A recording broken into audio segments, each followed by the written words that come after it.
Transportation costs are constantly fluctuating. Why is that? Like most goods and services, transportation operates on supply and demand. In the transportation industry, supply and demand is determined by the amount of available trucks versus the amount of available freight. In a market where there is more available freight than available trucks to haul this freight, shipping costs tend to be higher, as drivers have a pick of the litter when it comes to freight and will often go with the higher rate and an easier pickup location and an easier delivery location.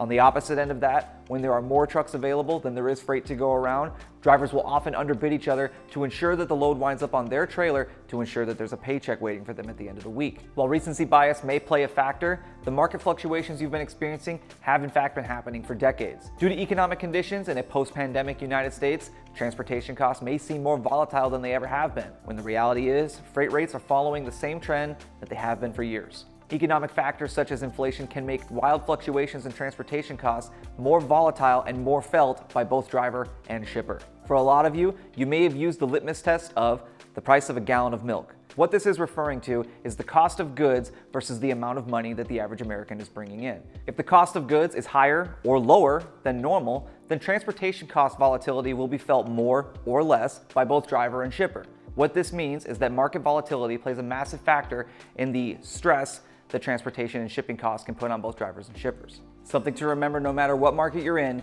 is this too shall pass. A market that favors drivers will only last for so long before it swings back into the favor of shippers. Drivers that are working in a market that favors them need to be prepared for when the market inevitably swings back to favor the shippers so that they position themselves to succeed in both markets. Shippers must do the same. In a market that favors the drivers, you may wind up paying more for your freight than you did the year prior, but know that it always comes back. You need to prepare yourself for when the market swings back to your favor and you'll be moving your freight for much less. The best way to prepare for this is to check out the link in the description below, which will take you to an article which goes in depth on what drives the cost of freight shipping and how you can better prepare for them. Also, for more information regarding prices and shipping cost volatility, be sure to check out this video here.